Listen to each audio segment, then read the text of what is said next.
Laser sights increase confidence regardless of experience level, whether you're learning the fundamentals or overcoming aging eyes. Crimson Trace, making laser sight standard equipment. Visit crimsontrace.com to find a dealer near you.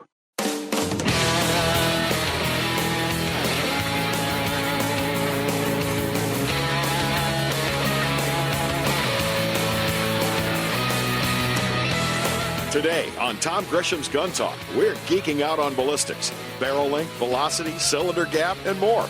Plus, updates on H.R. 28, the National Reciprocity Bill making its way through Congress. And as always, call in with your questions, comments, and range reports at 866-TALK-GUN. Now, here's Tom Gresham.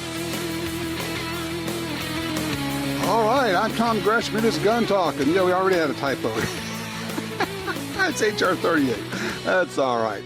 We got big news this week coming out of Congress and also some not-so-great news coming out of the Supreme Court. We'll talk about that. We'll take your calls, your comments, your questions. If you have a question about guns, revolver, or semi-auto rifle, bolt-action rifle, what's the best way to go for deer hunting? We'll talk about how to keep a gun in your home safely so the kids can't get it, but you can still have it for self-defense. Yeah, there are ways to do that. If you have questions about that, we can talk about it. Essentially, if you have questions about guns, we can help you here. If you want to talk about politics, we are your place. But here's the rules, okay? We're not going to go black helicopter talking in the bunker. We're not going to go tin foil. We talk about using and owning guns responsibly and safely. If that's your thing, give me a holler, 866-TALK-GUN, or just call Tom, that's me, Tom Talk Gun. Of course, we're giving away stuff as we always like to do. If you go to guntalk.com/win, you can check it out. Unbelievable stuff this week, giving away, or this month, giving away 3 Springfield Armory firearms, the St. Edge, the XTE in 45, a 1911 EMP 4-inch in 9mm, plus a whole bunch of crossbreed holsters, hex mags, just all this kind of stuff. Go to guntalk.com/win. You'll see what we're talking about. We mentioned on the front end, we almost got it right. It's H.R. 38 moved out of committee. And who better to tell us about this than the man who actually wrote the bill? U.S. Representative Richard Hudson from North Carolina's 8th District joins us right now. Congressman, thank you so much for joining us. Hey, Tom. Great to be with you again. Absolutely. So tell me, well, first of all, bring people up to speed. What happened this week? Well, it was a huge week. We finally got H.R. 38 to a markup, which is a fancy Washington term for a hearing where they have amendments and then vote to send the bill forward or not. And in this case, the Judiciary Committee did favorably approve H.R. 38, so it's ready for floor action. We've got breaking news here on your program, Tom. Okay. The Rules Committee is meeting Tuesday, and we expect this bill to be on the House floor on Wednesday. H.R. 38 is the National Reciprocity Bill. Let me see if I can explain this. Basically, if you have a concealed carry permit in your state, it would be, if this passes and is signed by the president, it would be honored in all states. Is that kind of the Cliff Notes version? That's the Cliff Notes version, and that also includes territories, District of Columbia, and it includes the 13 states that have constitutional carry. Now, obviously, the vote in committee went completely on party lines. Expect this to be a party line vote throughout pretty much because the Democrats are simply not buying in. I was amused, and I don't know how, honestly, I don't know how you can keep from just laughing out loud at some of the amendments that were proposed. It was like Never Neverland, are you people serious kind of stuff?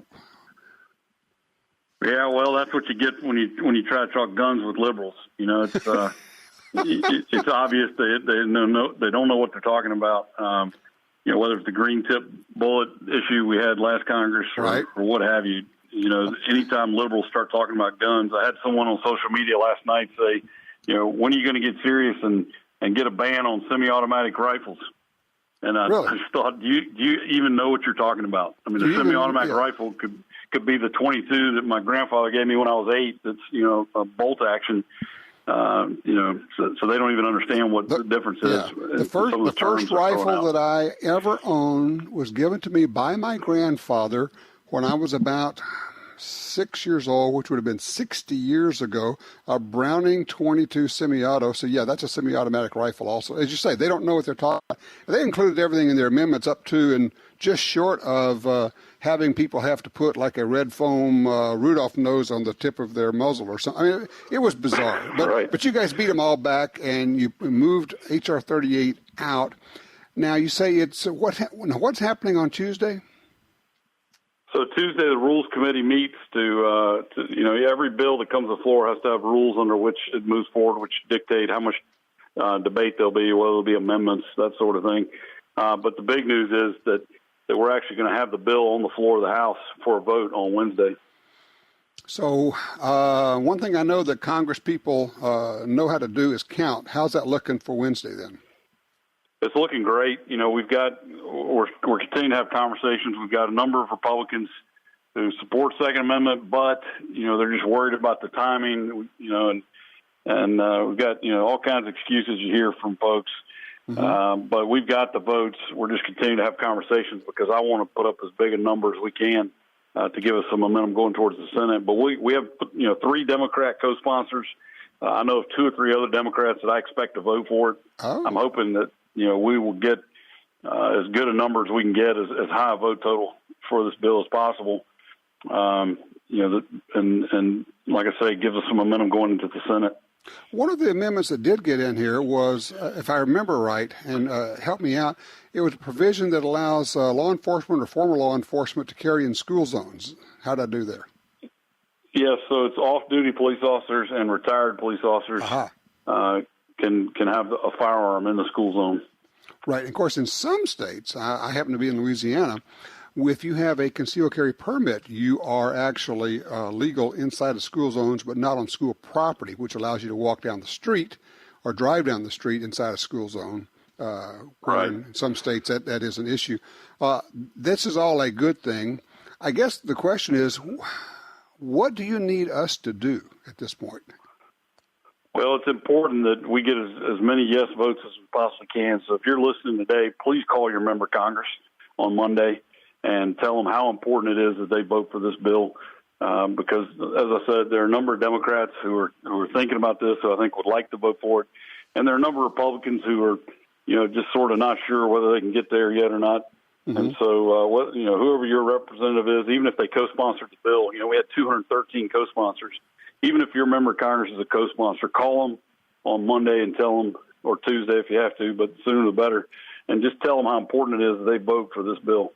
And I know it's one of those deals of you don't have a lot of time, you don't have much room if you're sending an email, but in the why would I want this, I'm thinking about 2 or 3 things. I would say, well, first of all, I don't want to get arrested just because I crossed an indivisible or a state line, and now there's a new set of rules there, and I didn't know that the rules changed because that's the reciprocity laws change all the time.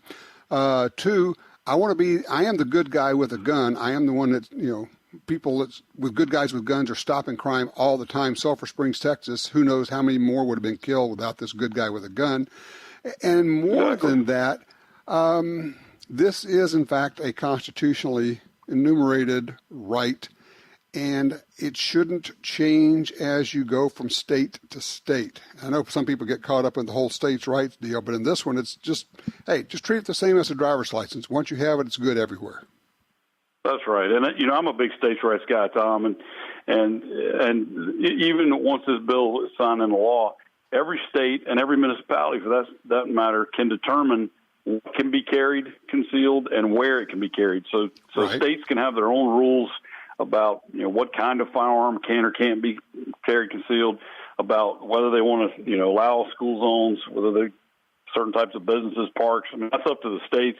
Mm-hmm. I personally would rather have no restrictions, but we leave it up to the states. They still have the authority to determine where you can carry. All we're dealing with is when someone drives through a state, they're passing through, or if they miss their exit and they end up crossing a state line, they don't automatically become a felon just because they've crossed that invisible line. Sure. Concealed carry permit holders are some of the most law-abiding citizens out there. I mean, you think about it, someone who's going to take the time to learn how to use a firearm, who's going to learn the rules, who's going to get a concealed carry permit. This is someone who's putting a lot of effort into doing the right thing. In fact, there was a study in Florida and Texas that determined that off-duty police officers commit crimes more than concealed carry permit holders. And police officers aren't committing a lot of crimes. Right. In Florida, they said that the number of people with carry permits that have been revoked was 0.00002%. Isn't that amazing? It's stunning. It's, as far as I know, the most identifiably law-abiding group I've ever heard of, people who are licensed to carry loaded firearms. So there you go. You'll hear the concern from people that, what if their state doesn't have as strict requirements on getting a permit as my state, or what if it's one of these constitutional carry states? Mm-hmm. But there's really no harm there. Even in the constitutional carry states, since they allow constitutional carry, which means you as a citizen of the state have a right to conceal carry, violent crime has gone down. Gun crimes have gone down. And so there is no big harm of this. The liberals like to paint this Wild West scenario that there'll be just lawlessness in the streets. In the places with no restrictions, we just haven't seen it. In fact, we've seen the opposite. Crime has gone down. Well, it's an excellent point. I'm glad you make it, because they say, well, that state doesn't have the kind of strict requirements we do. You say, yes, but the people with carry permits there don't commit crimes any more than they do where you are. In fact, they essentially don't commit crimes very much at all anywhere if they have a carry permit. So what the heck are you worried about? It's really just it's a fig leaf. They're trying to throw something up in the way. Assume we get this through the House, which I think we are probably going to do. It goes to the Senate. That's going to be the tougher battle, isn't it? It is a tougher battle, but we've got a couple things going for us. First of all, Senator John Cornyn is a sponsor of the bill in the Senate, and he is a champion of the Second Amendment and has been his entire career, former Attorney General of Texas. We couldn't have a better champion in the Senate. And the Senate actually held a vote several years ago on Senator Cornyn's constitutional carry bill, and there are 7 current Democrat senators who voted for it. And so of those 7, 5 of them happen to be up for re-election right now. So we've got 7 That's good. On record supporting this already. Okay. We theoretically need all the Republicans plus 8 Democrats. So it's not a done deal. There's definitely some work to be done, but it's certainly within reach. And then the other thing we got going for us is we got a president of the United States who campaigned on concealed carry reciprocity, and Donald Trump. Right. So not only would he sign the bill, I think we can get his help getting this bill through the Senate. Absolutely. Well, we're talking with U.S. Representative Richard Hudson from the 8th District of North Carolina, the author of H.R. 38, going to a vote on Wednesday. The message is for everybody to contact their congressman, congresswoman, their representative, and say, hey, I want you to support and vote for H.R. 38, right? Absolutely. Now's the time. We need everybody who's listening to get involved. This is our chance. It'll be the most significant gun legislation we've seen in a long, long time. We need your help. There you go. Congressman, thank you so much. Carry on. We will keep pushing this. Thank you, Tom. Thanks for all you do. All right, you take care. All right, 866-TALK-GUN.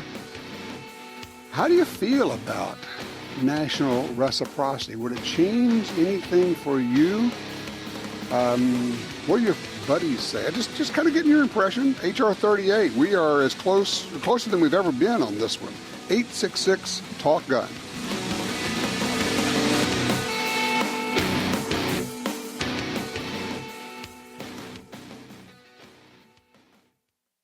For more than 70 years, Timney Triggers has been enhancing the shooter's experience. Whether it's a local competition, a day at the range, or even the hunt of a lifetime, setting the standard in aftermarket triggers, Timney is now producing more than 170 models of triggers for bolt-action rifles, shotguns, AR rifles, and semi-automatic rifles. Proudly made in the USA since 1946. Find your new trigger at TimneyTriggers.com. It's really pretty simple. Your carry gun is a life-saving device. It must be with you. That's what the Springfield Armory XDS is all about. Small enough to carry, big enough to shoot comfortably, shockingly slim, single stack, with a 3.3-inch or 4-inch barrel, available in 9, 40, or 45. Highly accurate, great trigger, fiber optic front sight for fast aimed fire. The XDS at Springfield-Armory.com. That's Springfield-Armory.com. What's important in a gun safe? Security, reliability, safety, good looks? It all comes down to quality. Quality that's built in from the beginning. Liberty Safe has made quality products for 29 years right here in the USA. Trust your guns, your valuables, and your safety to Liberty Safe. Did you ever regret buying quality? I didn't think so. Get the best. Whatever your budget, get a Liberty Safe. LibertySafe.com. Hi, this is Tom Gresham from Gun Talk. America is losing critical wildlife habitat at a rate of one football field every hour. It's happening on the Louisiana coast, but it's critical to all sportsmen and conservationists. These precious wetlands provide winter habitat for more than 10 million ducks and geese annually, waterfowl that migrate north through dozens of states. Don't shrug it off. Get involved. You can help. Visit vanishingparadise.org. There's only one place where you can buy that firearm you've always wanted and turn it into your very own. That place is Brownells.com. Now offering a huge selection of firearms from all your favorite brands. Brownells is the spot to buy online. When you're choosing your gun, be sure to look over the enormous selection of parts, accessories, ammo, and more to make that firearm your masterpiece. Brownells.com. Serious about firearms.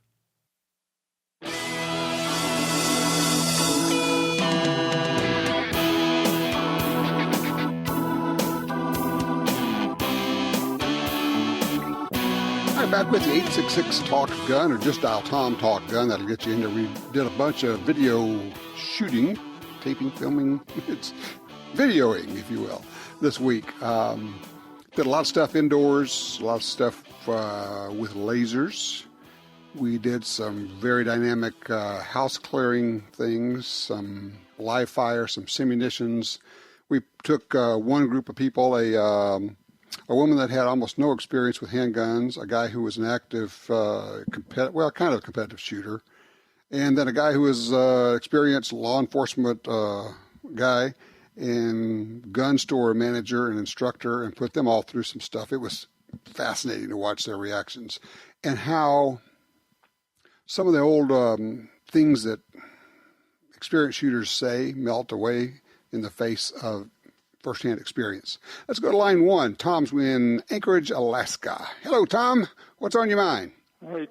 Hey, Tom. I'd like to get some information on your experiences with the laser or the infrared training systems. Describe what you're talking about for me. Well, basically, Alaska, it's cold. I want to be able to train inside where it's warm and, be able to use a laser system to do my training with, as opposed to going to the range and getting cold. What do you mean when you say a laser system? What are you talking about? Well, the simulators. You mean where they have like an image projected on a screen, or are you talking about just using a laser on your gun, or what are you talking about? Yeah, laser. Well, it's kind of like a bore sight, from what I'm able to tell. There's I think different manufacturers out there. I don't know if I can name names or not, but yeah, you can. Laser Ammo makes a system called the Sure Strike that I've been looking at. That's got an electronic target. Sure, you're okay. I get you. You're not talking about the scenario based where they project a video up and you're having to react to that. You're talking about just having a laser on or in your gun and have a target for that. Is that right? Correct. And have some feedback as opposed to just shooting at a piece of paper that you stuck up on the wall. Yeah, I mean, I get that. As I say, there is some value there. What you have to do is guard against building what we call training scars. If you draw and you shoot and you get what you're trying to get, of course, with iron sights is a hard focus on the front sight. The temptation is to let your eye jump from the front sight to the target to see where you hit. What you need to do, and that's where the problem is, you can't get a follow-up shot. You need to be able to stay on that front sight, shot after shot after shot, without ever focusing back on the target. And therein lies part of the challenge. Now, you know what? You can do it with a revolver. You could do a double-action revolver and click, click, click, and stay hard on that front sight. just as a way of working on that skill set. But in terms, and like I say, it's a tool. There's nothing wrong with it, but just understand that it doesn't replace shooting in any form or fashion. Now, what it is, I will tell you this, what it is, it's a ton of fun. And you're getting trigger time, and you're getting to know your gun, and there's a lot of value in that. In saying, okay, I have pulled the trigger on this gun 1,000 times, and I've worked the action, and I've done all this stuff, and go, okay, cool. Now you are very, very familiar with your gun. That's huge. That's a big deal. So don't get me wrong that there's a lot there. Just don't think that it is in any form a replacement for live fire. Right. Okay. So it'll give you a reliable training platform up until the point where you don't have recoil.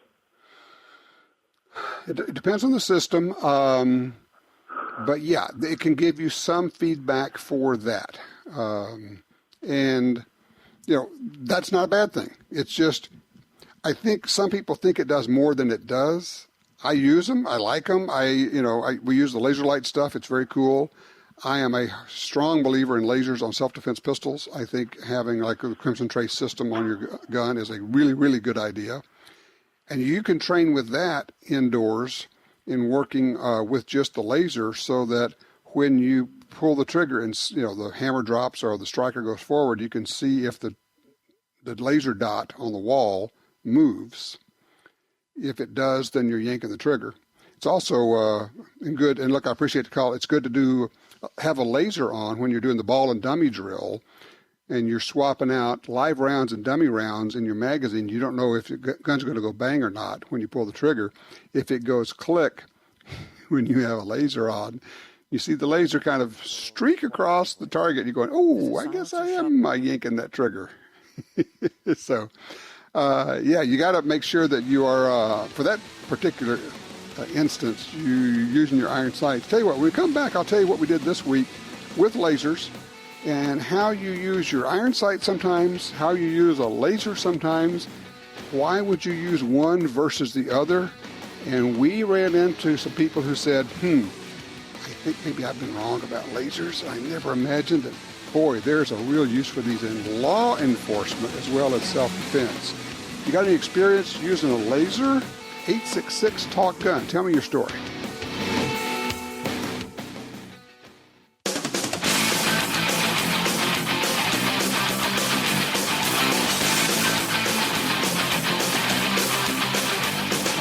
Sign up for our Gun Talk newsletter and join the Truth Squad at www.guntalk.com. Now, back to Gun Talk with Washington Times opinion page regular contributor Tom Gresham. We did have some fun this week. We spent 3 days shooting videos about using lasers on your guns. And we used live fire, and we also used simunitions or marking cartridges.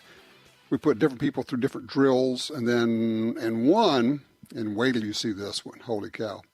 We had a 1-on-4 encounter. We had 4 people hiding inside a huge shoot house, multiple rooms, and one guy had to go through and try to find them all and engage them. These are the bad guys in the room. So he had to go find them, didn't know where they were.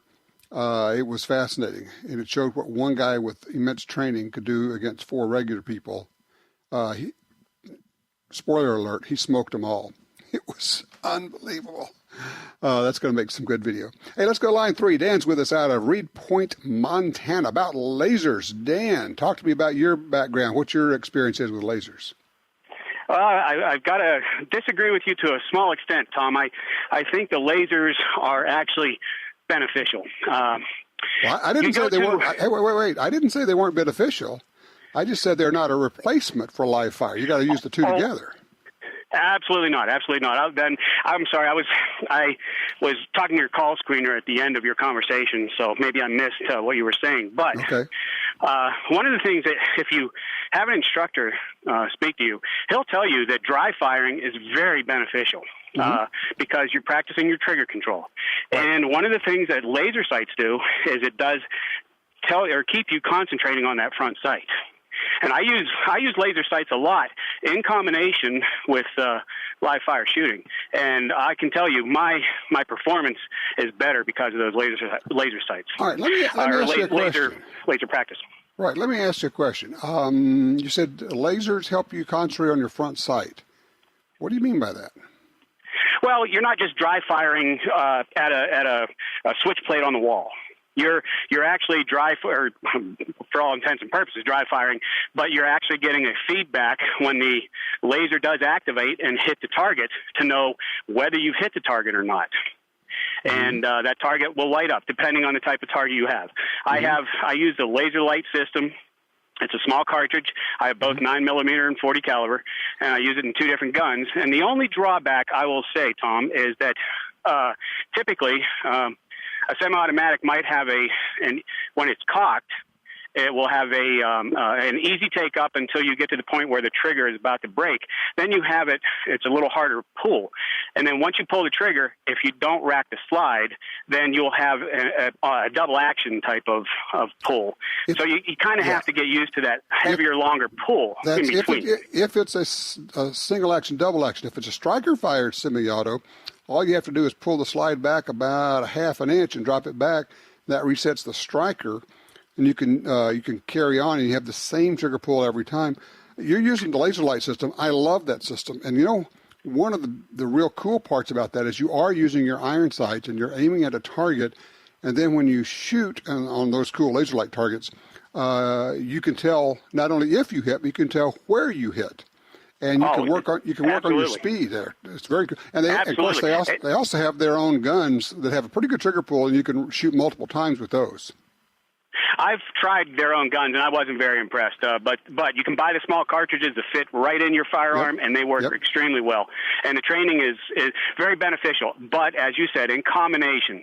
So, like the guy in Alaska, I mean, sometimes it's bad weather outside, or it's nighttime, and I just want to pull the trigger 200 times in my basement, and it works really well. And then follow that up with real training. Yep. The other thing I would offer is when you're using a laser on your gun, and I have become slowly, but I'm firmly there now, a big proponent of that. One of the keys to that is sighting in correctly. You can adjust your laser, gun-mounted laser, for windage and elevation. And I like to have them set up so that when I use the iron sights, I cannot see the laser dot when I'm on target. That way, when I come up with the pistol, the laser dot actually is just below the front sight. So when I come up, I'm using the iron sights, and then if it were the case that it was too dark for me to see the iron sights, what are you going to do? You're going to lift your head a little bit to go, wow, I can't see. Oh, there's a laser. Carry on. You're good to go. But no, you make an excellent point, Dan. It's that that kind of training is very beneficial when combined with live fire. I just want to make the point, because my impression was that our caller was saying basically doing this instead of live fire training. And especially for self-defense, I think a lot of what you need to be doing is mastering recoil control, recoil management, getting back on target quickly, being able to shoot 2, 3, 4, 5 shots quickly, and do it, by the way, while you're moving. So, but yeah, excellent point. I appreciate that. Dan, how long have you been using the laser light system? Oh, I'm guessing probably about 3 years, I think. It's just a lot of fun, isn't it? Oh, it's great, and it's great training. And you say, moving while you're training. That's one of the things that's nice about the laser light system is that you can move tactically. You can practice your tactical moves while you're shooting this at the same time. A lot of ranges will not allow you to do that with live fire. If you haven't done it yet, that's one thing you can do. If you haven't done it, you owe it to yourself to get their other targets they have. They have like tin can laser targets that vibrate or fall over when you shoot them, and all kinds of little crazy things like that. Once you get that, now you're really having a ton of fun. There's another system out there that actually it's a program you download on your computer. I cannot recall the name of it. Do a web search, and it actually uses the camera on your computer, and then you can go ahead, focus at a wall, and using the picture frame on the wall, draw with your mouse around that picture frame, and it will remember that and use that as your target. So you can train anywhere and have feedback, and it will give you instantaneous feedback telling you whether you hit or missed that particular target. I wish I could remember the name of it, but I can't recall. Well, I tell you, somebody will know. They'll give us a call, and we'll both we'll have that. That's amazing, though. That is really. I was not aware of that. That's very cool. Dan, I appreciate the call and a chance for me to make sure that people understand. I'm not down on lasers. I'm a real proponent of lasers. I just want to make people understand that you cannot do all your training with a laser, even though the weather's crummy. You got to get out when the weather's crummy. And I'm serious. And look, thank you for your call. I'm serious. When it's raining, go to the range. There's not going to be anybody out there. And, yes, you're going to get wet. Suck it up. Stuff happens. Attacks happen when the weather's bad, when it's cold, when it's dark, when it's rainy, when the wind's blowing, when there's snow on you, when there's ice on you. You'll be a better shooter. You will be a better prepared person. You'll be better equipped to take care of your family. 866-TALK-GUN. Do you shoot when the weather is nasty? Give me that range report.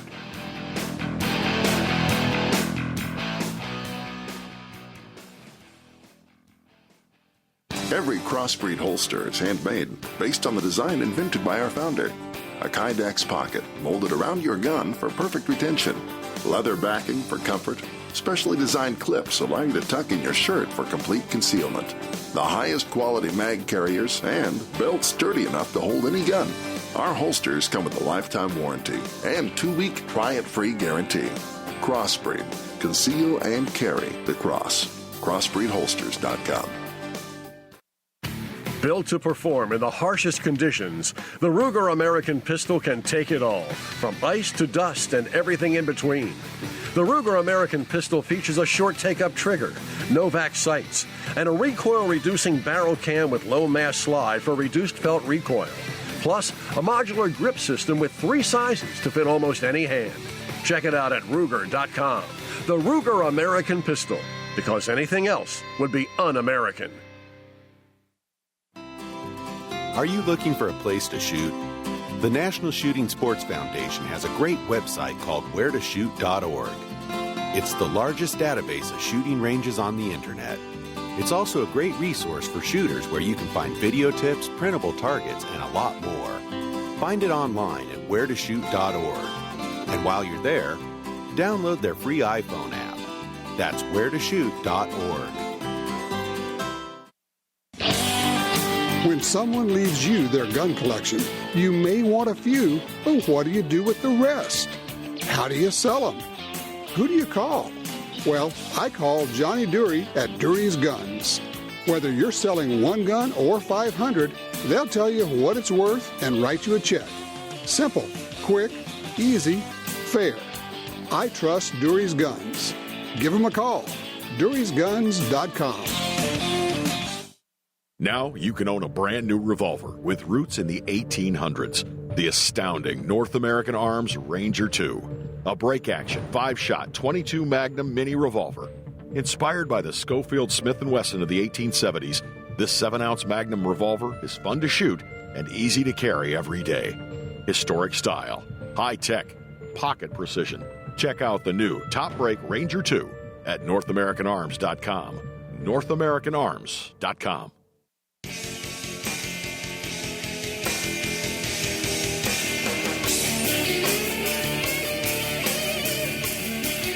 Okay, we get emails. Scott says, Tom, help me reconcile this. Some places allow retired peace officers to carry in school zones, but not civilian concealed permit holders. Off-duty police officers commit crimes at a higher rate than permit holders. I don't understand that. Things that make you go, what the? Well, Scott, I hear what you say. I tell you, the thing that bothers me is I don't think, and just me, I don't think police officers should have any more rights than any other citizen. They're citizens, we're citizens. But, that's just me and probably part of my anti-authoritarian streak. Line 2, David's with us out of Kansas City, Mo. David, range report. What you got? Yes, Tom. My wife and I recently went to buy her a personal defense handgun, and she picked the Smith & Wesson 38 Special, the M&P Bodyguard, the Crimson Trace laser. The Crimson Trace model. Right. And we took it out. She found it to be very easy to shoot, very comfortable. And, in fact, we liked it so much, I went back and bought one for me. I have a cerebral palsy, so I need a revolver instead of a semi-auto. And right. I'm using it to replace an old Rossi 357. Very nice. Was this your first experience with a laser? Yes, sir. What do you think? Very impressed. It's very natural, and for some reason she's a natural shot anyway, and this just makes me feel that much more comfortable with it. Yeah, one of the drills you guys may want to do, and with the revolver it makes it really easy, it's great, is first of all, just unload the gun completely and use the laser with a safe backstop there, and just go click, click, click, and the idea is to try to get the hammer to drop. Now, not cocking the hammer, actually just pulling the trigger, if at all possible, and try to get the gun to go off, go click without the laser, ripping across the wall. Just have it stay on target. And then when you get to the range, load the gun and put like 2 rounds in the chambers, and leave the other ones empty and kind of spin the cylinder before you close it so you don't know where it is. And now you're going to go bang, click, click, bang, click, but you don't know when it's coming. So when it goes click, what you want to see is the laser not move on target. If you do that, it will take 2 cylinders. That's all it'll take. Your groups, I'll bet you, will shrink by half. That makes a lot of sense. Can I ask you a quick question about ammunition? Of course.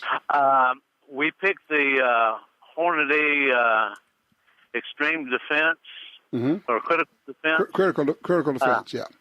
Right. Does that seem to be a good idea for this? That's good ammo. No problems there at all. Look, we are blessed right now. We have great ammo from a lot of different companies. We work with several ammo companies that produce good stuff, but Hornady ammo, and the funny part is any of the other ammo companies will tell you, yeah, that's good ammo. And Hornady would tell you, yeah, Black Hills makes good ammo. And they'll all tell you, yeah, those guys make good ammo. As long as you're buying known quantity, name brand, you're going to be fine. The main thing is to learn to use it and make sure it shoots where you're supposed to. So that should work fine. But yeah, I tell you what, try that. We call it the ball and dummy drill, the dummy round. But in a revolver, it's basically load 2 or 3 cylinders, or chambers rather, and try that and see if your groups don't shrink. I would bet they will shrink by half. We will do that, and we've got a range within 20 miles, so we'll go and do that as well. Good deal. Let me know how it works out, okay? Okay. Thank you, sir. Thank you, David. Appreciate that. Yeah, we had one scenario. People say, well, why would I want a laser on my handgun? Well, first of all, let me just say this. And, we work with Crimson Trace, and they will be the first people to tell you, go to your iron sights. If you can use your iron sights, use your iron sights. That's primary, okay? But there are going to be some times when the laser offers you some advantages. Obviously, if it's so dark you can't see your sights. People say, well, if it's that dark you can't see the target. Well, that's not necessarily true. You could be back in the dark and the threat could be out in the light. Stuff happens. But they'll tell you, your iron sights are primary. But what if, and we put people behind a barricade and had them, lean out and shoot around a barricade.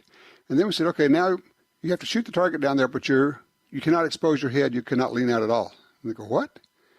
And then they realized there was a little slit in the barricade that they could peek through.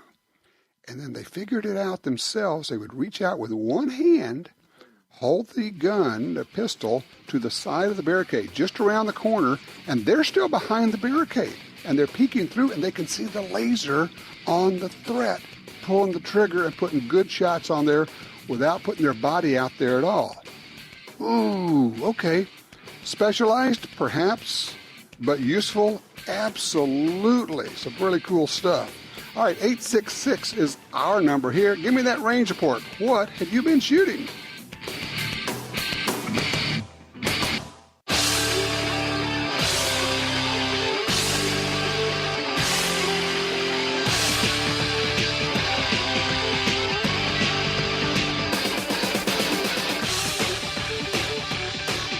All right, back with you here. I am just glancing through some emails.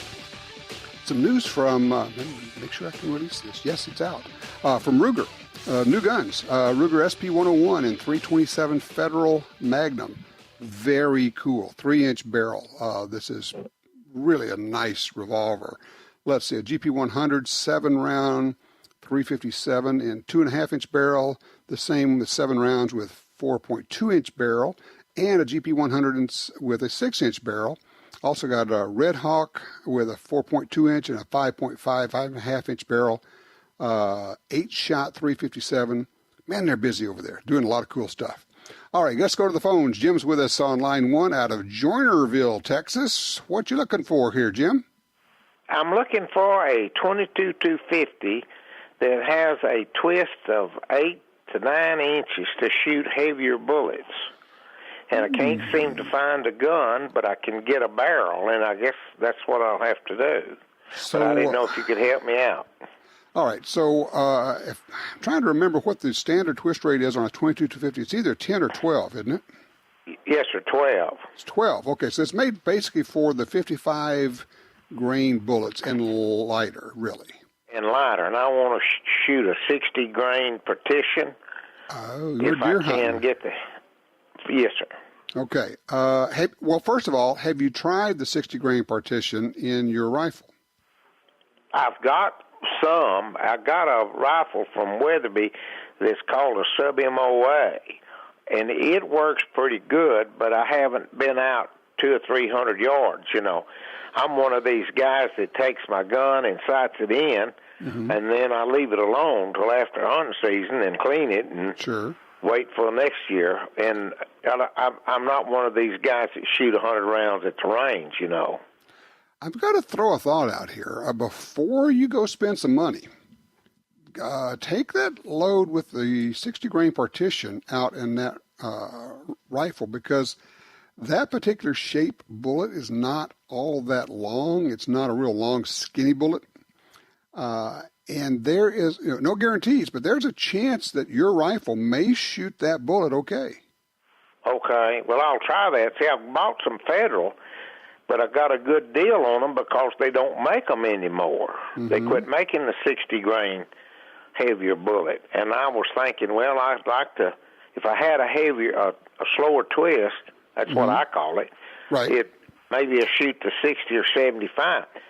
But you also get into those longer bullets, will it go in the magazine of the gun? See, and there is that too. Roberts, I know about the Roberts, but it shouldn't be a problem with the 22-250 with factory loads.